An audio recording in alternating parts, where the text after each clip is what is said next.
Hello students, सभी प्यारे students, सभी शरारती स्टूडेंट्स का स्वागत है इस चैनल पे। चलिए, उम्मीद करता हूँ आप लोगों को लेक्चर पसंद आ रहे होंगे। जो लोग ऐप पर देख रहे हैं, मोबाइल ऐप पर, उनको भी, और जो लोग यूट्यूब पर देख रहे होंगे उनको भी पसंद आ रहे होंगे। आज हम लोग शुरू करने वाले हैं। जो आज का टॉपिक है वो है कूलम्स लॉ। कूलम्स लॉ, इससे पहले हम लोगों ने प्रॉपर्टीज़ करी हैं चार्ज की। इस लेक्चर से पहले हम लोगों ने यूनिट करी हैं चार्ज की। इस लेक्चर से पहले पॉजिटिव चार्ज, नेगेटिव चार्ज देखें किस तरीके से बनते हैं। पॉजिटिव चार्ज बनते हैं इलेक्ट्रॉन की कमी से, और नेगेटिव चार्ज बनते हैं इलेक्ट्रॉन की एक्सेस से। ज़्यादा हो जाते हैं तो पॉजिटिव चार्ज आ जाता है, वो नेगेटिव चार्ज आ जाता है। अब आज जो कूलम लॉ हम लोग कर रहे हैं, ये बेसिकली दो पॉइंट चार्ज के बीच में जो फोर्स पैदा होता है, मतलब हम लोग जो इतने दिन से बात कर रहे हैं, पॉजिटिव चार्ज और नेगेटिव चार्ज के बीच में अट्रैक्शन होता है साहब, अट्रैक्शन फोर्स लगता है। या पॉजिटिव चार्ज और पॉजिटिव चार्ज के बीच में रिपल्शन फोर्स लगता है। तो कहीं ना कहीं अट्रैक्शन हो रहा है या रिपल्शन हो रहा है, पर हो तो एक फोर्स ही लग रहा है, मतलब चार्ज पर कहीं ना कहीं एक बल लग रहा है। तो वो जो चार्ज पर एक फोर्स लग रहा है, जो चार्ज पर एक फोर्स लग रहा है, यही फोर्स की बात करी है कि इस फोर्स का मैग्नीट्यूड कितना है। यही मैग्नीट्यूड की बात करी है कूलम्स ने। तो कूलम्स ने कहा है कि जो भी दो पॉइंट चार्ज हैं, सबसे पहले समझना ज़रूरी है कि ये पॉइंट चार्ज क्या है। कोई भी दो पॉइंट चार्ज के बीच में फोर्स क्या लगेगा, चाहे वो अट्रैक्शन हो या रिपल्शन हो, उसका जो मैग्नीट्यूड है वो बात कूलम ने बताई है। इस पर कूलम ने रिसर्च की है, तो उसने कूलम ने इस बारे में बताया है। बट उससे पहले मैं आप लोगों को पॉइंट चार्ज के बारे में समझाना चाहता हूँ कि पॉइंट चार्ज खुद में होता क्या है, क्योंकि पॉइंट चार्ज के लिए ही वैलिड होता है कूलम्स लॉ। चलिए, अब आप लोगों को अपनी स्क्रीन पर देख रहे होंगे, वन बाय वन मैं आप लोगों को समझाता जा रहा हूँ पॉइंट चार्ज क्या होता है। देखिए आप लोग, पॉइंट चार्ज का पहला पॉइंट ही लिखा हुआ है, एंटायर चार्ज इज कंसंट्रेटेड। आप लोग स्क्रीन पर देख रहे होंगे, पहला पॉइंट है entire charge is concentrated at a single point.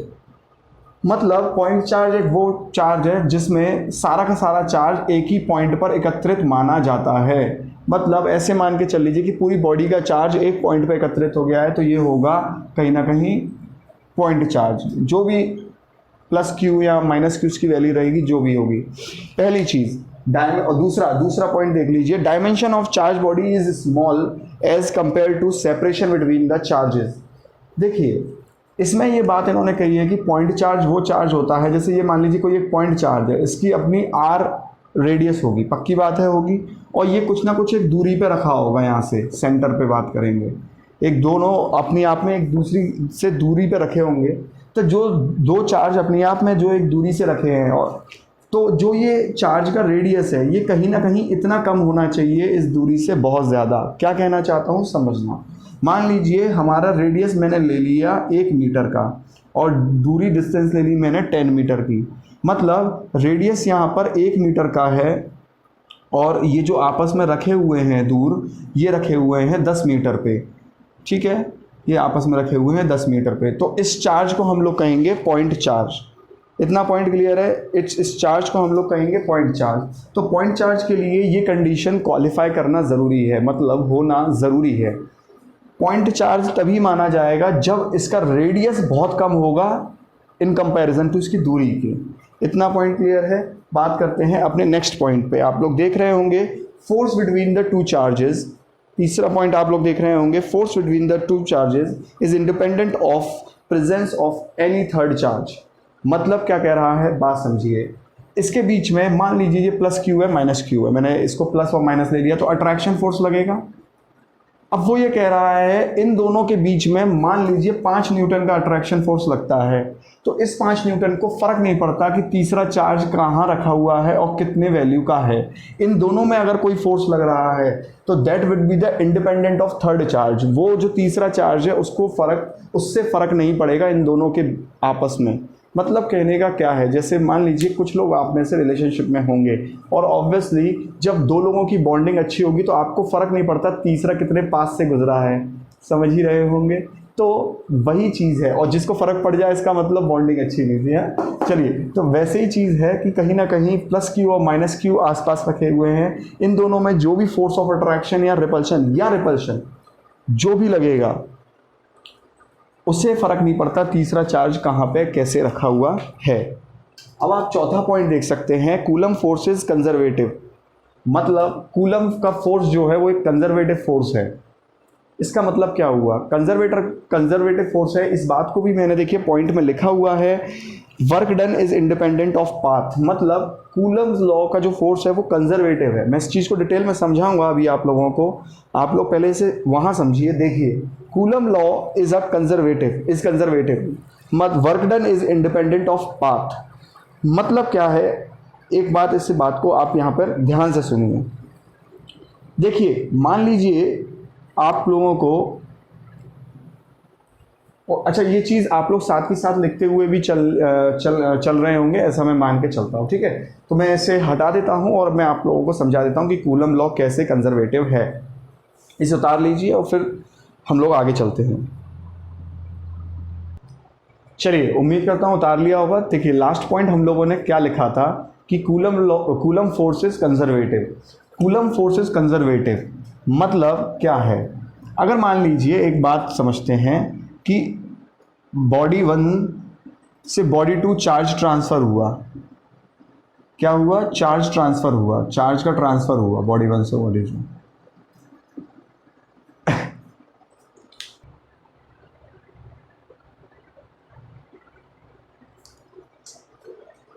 अब देखिए students, coulomb law is conservative, आप लोगों ने ये पॉइंट देखा कि कूलम फोर्स इज कंजर्वेटिव। अब आपने ये पॉइंट देखा कि कूलम फोर्स इज कंजर्वेटिव, मतलब कूलम लॉ का जो कूलम फोर्स है that is conservative in nature. कैसा है, संरक्षित है नेचर में, कंजर्वेटिव नेचर में है।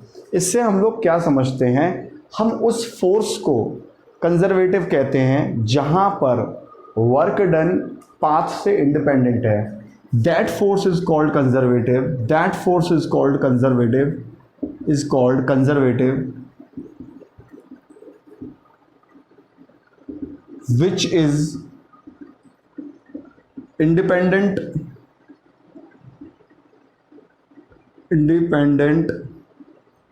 of work done of path, जो कि इंडिपेंडेंट है work done of path, independent of, या फिर आप ऐसे लिख लीजिए whose work done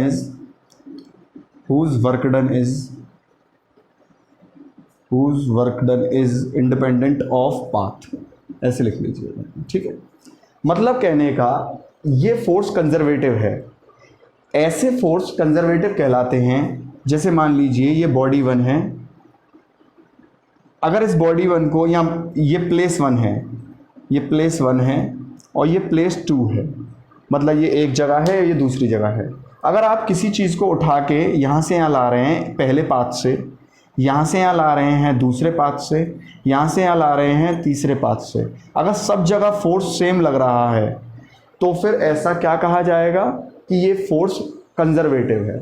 मतलब यहाँ पर whose work done is independent of path, चाहे आप यहाँ से लेके आए अपनी बॉडी को, चाहे आप यहाँ से लेके आए, चाहे आप यहाँ से लेके आए, पर फोर्स सब में क्या लगेगा, सेम लगेगा। ऐसा फोर्स जिसको कुछ नहीं दिखता, ऐसा फोर्स जिसको नहीं मालूम कि क्या कहते हैं पाथ कौन सा यूज़ किया है, बट फोर्स लगेगा सेम, ऐसे फोर्स को कंजर्वेटिव फोर्स कहा जाता है। आप लोग सोच रहे होंगे सर ये बात करी क्यों, क्या मतलब बनता है। मान लीजिए ये 5 कूलम चार्ज रखा है और ये -2 कूलम चार्ज रखा है।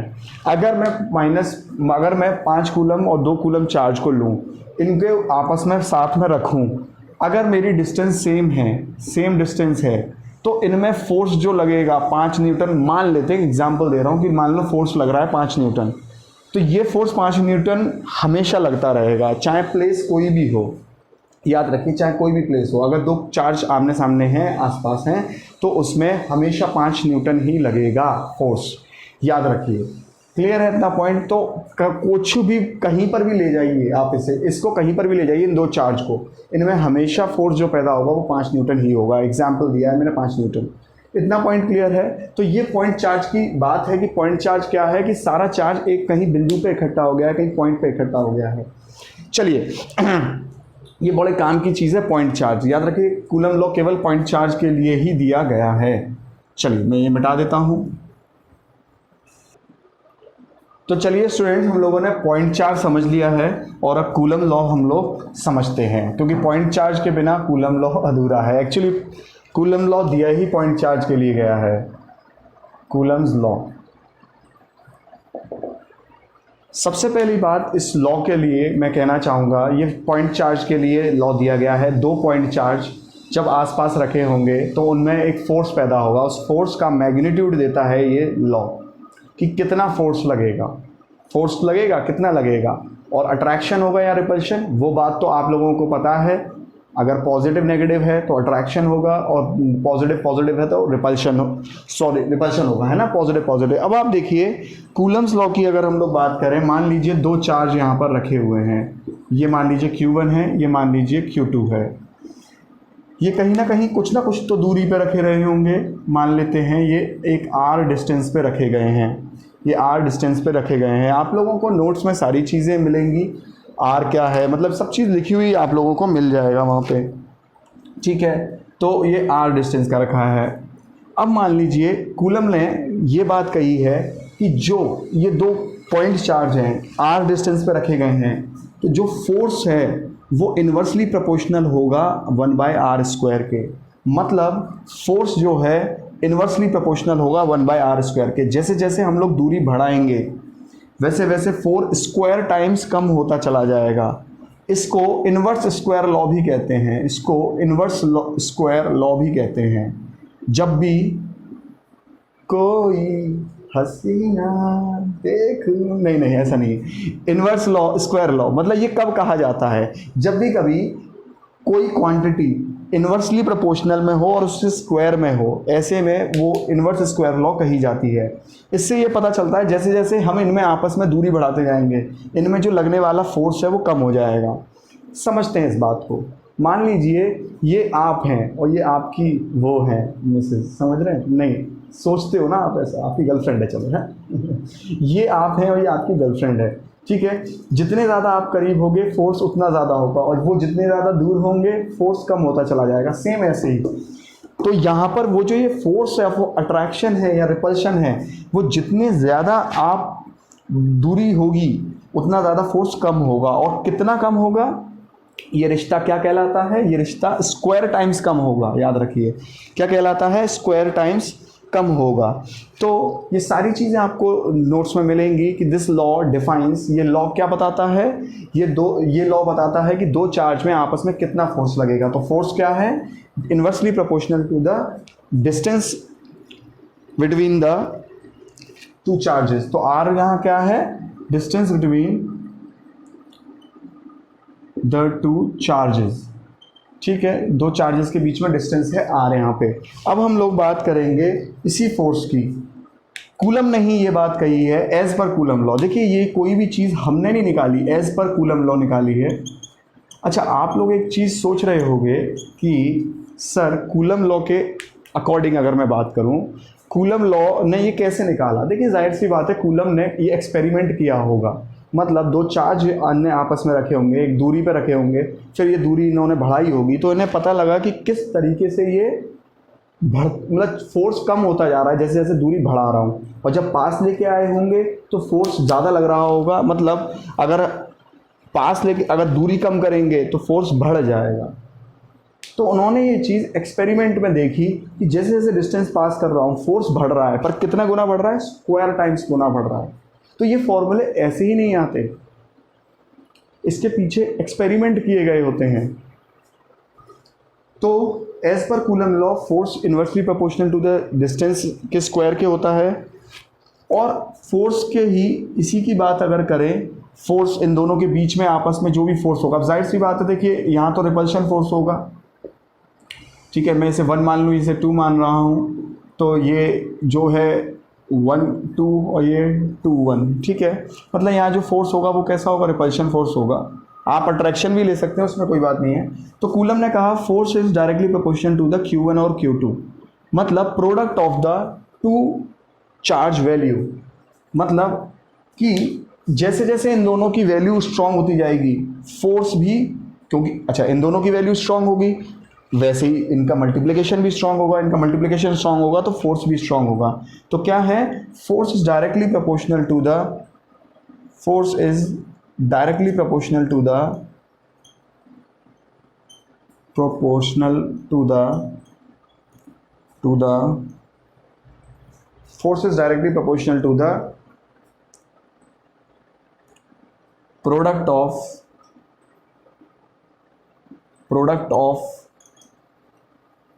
charges, तो ये किसके, प्रोडक्ट ऑफ चार्जेस के डायरेक्टली प्रोपोर्शनल है। अब देखिए बेसिक में मैंने हमेशा आपको सिखाया है, क्या मैं इन दोनों इक्वेशन को कंबाइन लिख सकता हूँ? बिल्कुल लिख सकता हूँ। यहाँ इस बात को समझना, अगर ये मान लीजिए 5 कूलम चार्ज है और ये 2 कूलम चार्ज है, इनके बीच में जो भी फोर्स होगा, अगर मान लीजिए ये चार्ज बढ़ जाते हैं, अच्छा इनका मल्टीप्लिकेशन क्या हुआ, Q1 Q2, 5 × 2 10 हो गया, और अगर यही चार्ज बढ़ जाते हैं, मान लीजिए ये 10 कूलम हो गया, ये 20 कूलम हो गया, तो इन दोनों का प्रोडक्ट क्या आएगा, 200 कूलम। तो कहीं ना कहीं जैसे जैसे इनके आपस के प्रोडक्ट बढ़ेंगे वैसे वैसे फोर्स भी बढ़ेगा, ठीक है, वैसे वैसे फोर्स भी बढ़ेगा। अब बात करेंगे फोर्स की अगर मैं इन दोनों कंबाइन कर दूं इक्वेशन को, कंबाइनिंग बोथ इक्वेशन, कौन सी इक्वेशन, पहली इक्वेशन मान लूं और ये दूसरी इक्वेशन मान लूं, अगर मैं दोनों को कंबाइन करूंगा तो ये क्या बैठेगा, Q1 Q2/r²। अब मैंने आप लोगों को बेसिक में क्या बताया है, जगत सच में क्या बताया, देखिए जगत सच वो सच है जो आपको जीवन के साथ भी और जीवन के बाद भी काम आएगा। तो दोनों इक्वेशन को जब मैंने साथ में लिखा, मैंने आप लोगों को बताया है कि जब भी प्रोपोर्शनैलिटी हटाते हैं तो एक कांस्टेंट लगाते हैं, जब भी प्रोपोर्शनैलिटी को इक्वालिटी में बदलते हैं तो एक कांस्टेंट लगाना पड़ता है, और हमने यहाँ कांस्टेंट जो लगाया वो लगाया K, ठीक है, जिसकी वैल्यू क्या होती है, ध्यान से सुनेंगे आप लोग, देखिए जिसकी वैल्यू क्या होती है, where K is 1/4 pi epsilon, K की वैल्यू होती है 1 = 1/4 पाई एप्सिलॉन। यहाँ से अगर मैं निकालूँ यूनिट ऑफ K, मतलब इस कांस्टेंट की यूनिट निकालो, ठीक है, इस कांस्टेंट की यूनिट निकालो, इस कांस्टेंट का नाम क्या है वो भी बात हम लोग करेंगे, इस कांस्टेंट का नाम क्या है। अगर यूनिट निकालूं K की तो क्या होगा, F × r² Q1 Q2, कुछ भी चीज़ रटने की ज़रूरत नहीं है, F/Q1 Q2 × r²। देखिए इसीलिए इतना डिटेल में करा रहा हूँ तो आपको, ताकि आपको याद रहे हर चीज़। फोर्स की यूनिट न्यूटन, r² की यूनिट मीटर, देखिए r जो है कोई ना कोई मीटर में ही दूरी होगी, और Q1 Q2 मतलब कूलम स्क्वायर, तो K की जो यूनिट बनी वो यहाँ क्या बनी, newton metre square by coulomb square, आप लोग इसे लिख सकते हैं, ठीक है। अब जाहिर सी बात है फोर्स की यूनिट तो न्यूटन है, तो यहाँ पर अगर फोर्स की कोई यूनिट पूछे तो आप भैया न्यूटन बताइएगा, ठीक है, पर K की यूनिट पूछेगा तो क्या बताएंगे, newton metre square by coulomb square. आप लोग इसे उतार लीजिए, आप लोग इसे उतार सकते हैं, ठीक है। अब देखिए यहाँ पर ये समझने की बात है कि ये जो कांस्टेंट है, इस कांस्टेंट की वैल्यू क्या होगी, मैं इसे मिटा देता हूँ तब तक। ये जो K है इसकी वैल्यू क्या होने वाली है, देखिए आप लोगों को क्या करना है, पहले सुनना है ध्यान से, उसके बाद में लिखना है, ठीक है। तो ये सब पेपर में आने वाली चीज़ है, प्लीज़ मैं आप लोगों को बता रहा हूँ, ये सब चीज़ें पेपर में आने वाली चीज़ है। तो क्या है यहाँ पे K, where K = 1/4 pi epsilon. अब यहाँ पर एप्सिलॉन क्या है, ε0 εr, ठीक है। इनके बारे में थोड़ा सा समझ लेते हैं। ये जो एप्सिलॉन है ये है रिलेटिव परमिटिविटी, ये है परमिटिविटी ऑफ मटेरियल, पदार्थ की विद्युतशीलता, क्या बोलते हैं इसे, पदार्थ की विद्युतशीलता, इसे हिंदी में विद्युतशीलता बोलते हैं, ठीक है। तो जाहिर सी बात है मटेरियल बोल रहा हूँ तो किसका हो गया, पदार्थ का हो गया ये, ठीक है। अब बात करें एप्सिलॉन नॉट, ये हुआ permittivity of material, permittivity of air, air या फ्री स्पेस कह लीजिए, फ्री स्पेस कह लीजिए, ये एयर का परमिटिविटी है। अब यहाँ पे समझने की बात ये है, ये परमिटिविटी नया बवाल क्या है, ये फॉर्मूला बहुत इंपॉर्टेंट है भाई, कैपेसिटर में तो बहुत ज़्यादा काम आने वाला है, माथे पे गड़वा लीजिएगा। Epsilon equals to epsilon not epsilon R. कुछ लोग इसे ई समझ रहे हैं, नहीं ई नहीं है, एप्सिलॉन नॉट एप्सिलॉन आर। तो परमिटिविटी ऑफ एयर या फ्री स्पेस क्या है, 8.85 इंटू 10 की पावर -12, 8.85 इंटू 10 की पावर -12 फेरेड पर मीटर। क्या है एप्सिलॉन नॉट की वैल्यू, फेरेड पर मीटर। ये आपको याद रखनी पड़ेगी, यूनिट आपको याद रखनी पड़ेगी, पेपर में कभी कभी बहुत पूछी जाती है। और एप्सिलॉन आर क्या है यहाँ पर, रिलेटिव परमिटिविटी, सापेक्ष विद्युतशीलता, रिलेटिव परमिटिविटी, सापेक्ष विद्युतशीलता जिसे बोलते हैं हिंदी में, ठीक है। सापेक्ष विद्युतशीलता जिसे बोलते हैं हिंदी में। रिलेटिव परमिटिविटी की अगर हम लोग बात करें तो रिलेटिव परमिटिविटी एक ऐसा पैरामीटर है, देखिए परमिटिविटी ऑफ मटेरियल की यूनिट भी फेरेड पर मीटर होती है, परमिटिविटी ऑफ फ्री स्पेस भी फेरेड पर मीटर होती है।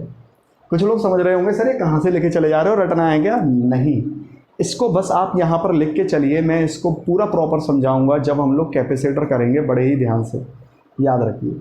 इसको कहाँ समझाऊंगा मैं, कैपेसिटर करेंगे तब समझाऊंगा, ठीक है। इस चीज़ को आप अभी यहाँ पे लिखिए, ये आगे बिल्कुल समझ में आएगा। अभी इसका कुछ खास ज़्यादा यूज़ नहीं है, बट मैं थोड़ा सा इसका इंट्रोडक्शन आप लोगों को दे के चलूँगा परमिटिविटी का अभी आगे। तो ये क्या है, रिलेटिव परमिटिविटी, ये फिक्स्ड वैल्यू होती है, कांस्टेंट वैल्यू होती है। जैसे एयर की 1 होती है, 80 होती है वाटर की, मतलब ये याद रखिए पेपर में पूछ लेता है, सबसे ज़्यादा हाईएस्ट होती है वाटर की और एयर की होती है 1। इसकी कोई यूनिट नहीं होती भाई, पेपर में सवाल आता है इसकी कोई यूनिट नहीं होती, जबकि इसकी यूनिट क्या होती है, फेरेड पर मीटर, फेरेड पर मीटर। मैं आप लोगों को अभी बताऊंगा एक थोड़ी सी बातें परमिटिविटी के बारे में, बट आप लोग अभी इसे इस चीज़ को यहाँ पे लिख लीजिए, फिर हम लोग चलेंगे आगे। ऑब्वियसली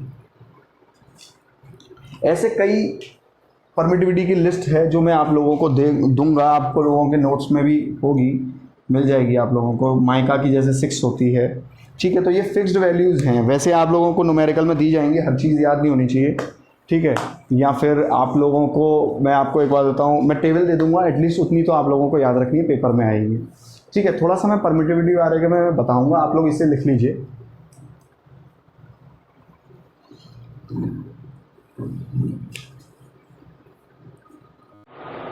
तो देखिए स्टूडेंट्स, परमिटिविटी हम लोग देखते हैं, थोड़ा सा परमिटिविटी के बारे में समझते हैं कि क्या है। बहुत ज़्यादा डिटेल में परमिटिविटी जब मैं आप लोगों को कैपेसिटर कराऊंगा तो मैं बताऊंगा, बट फिर भी मैं आप लोगों को बता के चलता हूं। परमिटिविटी सबसे पहली चीज़ें बताना क्यों ज़रूरी है, एप्सिलॉन होता है परमिटिविटी, मैंने आप लोगों को बताया। यूनिट भी क्या है, फेरेड पर मीटर। पर जो परमिटिविटी है हमें ये जानना ज़रूरी क्यों है वो बता देता हूँ। फोर्स क्या होता है, K Q1 Q2 by R square, जिसमें K क्या है 1/4 pi epsilon not Q1 Q2 by R square. मैंने K की वैल्यू यहाँ लिख दी। K की वैल्यू मैं आप लोगों के लिए ये लिख देता हूँ, देखिए क्या था, 1/4 पाई एप्सिलॉन नॉट थी। K की यूनिट मैंने आप लोगों को बताई, K की यूनिट कितनी है, एफ आर स्क्वायर, मतलब कहने का न्यूटन इंटू मीटर स्क्वायर। देखिए यहाँ जब ये क्रॉस मल्टीप्लाई होगा अपॉन Q1 Q2 मतलब C स्क्वायर। तो ये जब K है तो यहाँ अगर मैं K में वैल्यू पुट करूँगा 4 इंटू पाई, मतलब ऑब्वियसली 22/7, 7 ऊपर आ जाएगा, into epsilon not. Epsilon not मैंने आपको बताया था 8.85 इंटू 10 की पावर -12। ये फिक्स होता है एप्सिलॉन नॉट, एयर का, फ्री स्पेस का फिक्स होता है ये आपको याद रखना पड़ेगा। तो जब आप इसे कैलकुलेट करते हैं तो ये 9 इंटू 10 की पावर 9 आता है। तो K की वैल्यू पहली चीज़ तो क्या आ जाती है, 9 इंटू 10 की पावर 9, और जाहिर सी बात है यूनिट क्या रहेगी, न्यूटन मीटर कूलम स्क्वायर। तो ये आप लोग के की जो वैल्यू है वो ये निकल के आती है। अब देखिए क्यों इम्पोर्टेंट है। फोर्स क्या है, कहीं ना कहीं दो चार्ज के बीच इन्वर्सली प्रोपोर्शनल होता है। कायदे से देखा जाए तो ये एप्सिलॉन नॉट नहीं है, मतलब ये एप्सिलॉन नॉट एप्सिलॉन आर है, ठीक है। बट एयर का क्योंकि एप्सिलॉन आर 1 होता है, तब मैंने जाके यहाँ पर, क्योंकि इसे आप 1 रखेंगे तब ये जाके 1/4 pi epsilon not into Q1 Q2 by R square आएगा, ठीक है। मतलब मैं अगर एयर के लिए बात करूँ, मीडियम एयर है, अगर दो चार्ज के बीच Q1 Q2 है और बीच में क्या है, एयर है, बीच में एयर है, बीच में एयर है, ठीक है, बीच में एयर है, तो फोर्स क्या होगा, ये वो बात हो रही है। चलते हैं थोड़ा सा और आगे। अब देखिए ये फोर्स की बात मैंने आप लोगों के लिए कर ली। यहाँ पे फोर्स क्या है, 1/4 pi epsilon not Q1 Q2 by R square. हमें क्यों इतनी ज़्यादा इंटरेस्ट है परमिटिविटी को लेके, यहाँ से आप देखिए फोर्स क्या है, inversely proportional to the permittivity है। इसका मतलब परमिटिविटी कम होगी तो फोर्स बढ़ेगा इन दोनों के बीच। अब ये परमिटिविटी है क्या चीज़, ये परमिटिविटी क्या चीज़ है, समझते हैं इस चीज़ को। देखिए permittivity basically it is a measure of polarisation of the material when electric field is passed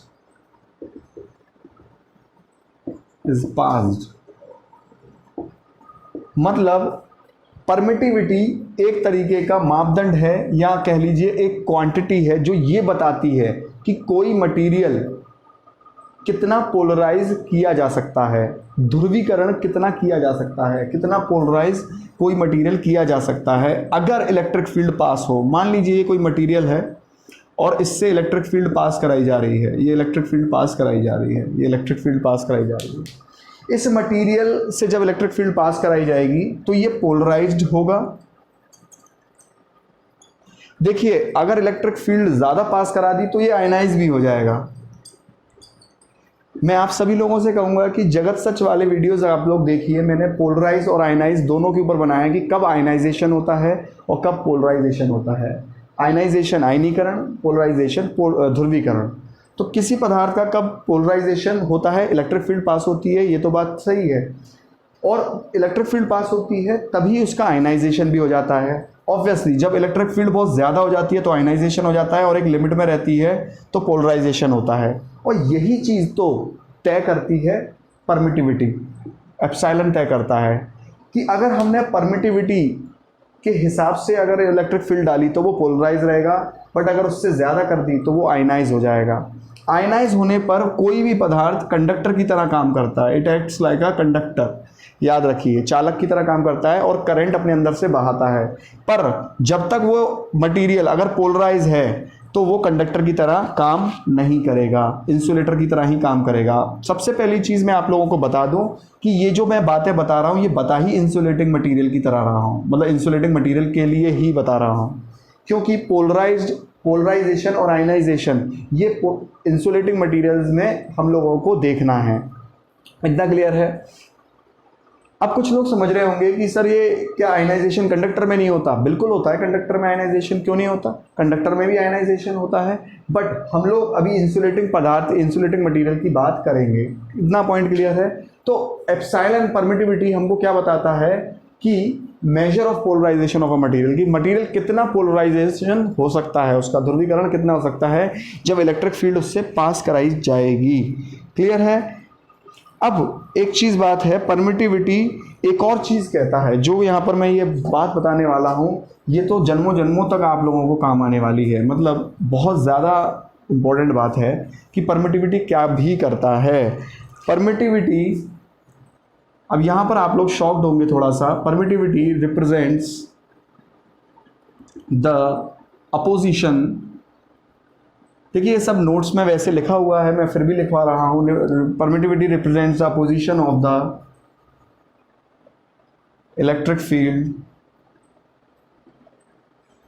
permittivity represents the opposition of the electric field flow in the material. तो किसी भी मटेरियल में फ्लो का मतलब इलेक्ट्रिक फील्ड का क्या flow रहता है, ये बात भी कितना मतलब अपोज होगी। मैं इसको थोड़ा सा अच्छे से फिर से बता देता हूँ। यहाँ जब हम इलेक्ट्रिक फील्ड पास कर रहे हैं किसी मटेरियल में, उस मटेरियल में कितना विरोध दिखेगा। मतलब ये कोई मटेरियल है और यहाँ इलेक्ट्रिक फील्ड पास हो रही है, तो जब ये मटेरियल है इलेक्ट्रिक फील्ड पास हो रही है, तो इस मटेरियल से इलेक्ट्रिक फील्ड जब पास होगी तो ये जितना कितना मतलब अपोज करेगी इसको। शब्द पे ना जाना, परमिट का मतलब होता है पास करना, पर नहीं, ये क्या बताता है, परमिटिविटी क्या बताता है, अपोजिशन। परमिट का मतलब होता है पास करना, परमिट दे दीजिए हमें वहाँ जाने का, मतलब हमें पास करने का परमिट दे दीजिए। पर परमिटिविटी क्या बताता है कि कितना ज़्यादा अपोजिशन मिलने वाली है इलेक्ट्रिक फील्ड को अगर वो मटेरियल से घुसेगी तो। याद रखिए ये बहुत इंपॉर्टेंट बात है। लोगों को बहुत गलत क्या लगता है कि परमिटिविटी है, परमिट करने की बात कहेगी, नहीं। परमिटिविटी मतलब अगर हाई है, मान लीजिए परमिटिविटी अगर 0 है, मैं इसे थोड़ा सा मिटा देता हूँ यहाँ से। मान लीजिए ये देख लेते हैं, अगर परमिटिविटी 1 है, ये एयर का ही होता है जाहिर सी बात है, तो इसका मतलब परमिटिविटी कम है तो अपोजिशन भी कम होगा। इसका मतलब ये है अपोजिशन भी कम होगा, रुकावट कम होगी। किसके लिए, इलेक्ट्रिक फील्ड के लिए। परमिटिविटी की बात करें, इनफाइनाइट किसकी होती है, कंडक्टर की।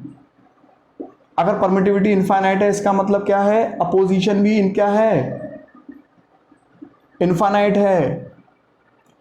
अपोजिशन बताता है परमिटिविटी इनफाइनाइट मतलब अपोजिशन इनफाइनाइट, मतलब अपोज पूरी की पूरी दम से करेगी किसका, इलेक्ट्रिक फील्ड का। परमिटिविटी 0 है मतलब बिल्कुल पास कर देगी इलेक्ट्रिक फील्ड को। समझ रहे हैं बात को। तो ये क्या बताता है, अपोजिशन बताता है। ठीक है, कि कितना विरोध मिलने वाला है किसी इलेक्ट्रिक फील्ड को। तो ये परमिटिविटी जो है कि ये जो एप्सिलॉन जो है ये हर मटेरियल का फिक्स रहता है, हर मटेरियल का फिक्स रहता है। देखिए एयर का 1 है, कंडक्टर का इनफाइनाइट है, हर मटेरियल का फिक्स रहता है, ये कांस्टेंट है। ये एक्सपेरिमेंट में एक बार किसी ने पता कर लिया, अब उसके बाद उससे ध्यान रखना है कि कौन सा मटेरियल लेना है। अगर ज़्यादा रुकावट करवानी है तो कंडक्टर ले लो, क्योंकि अपोजिशन बता रहा है इनफाइनाइट है।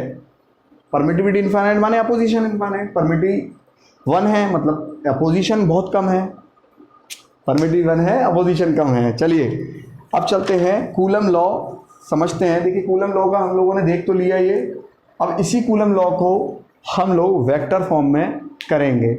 चलिए मैं इतना मिटा देता हूँ।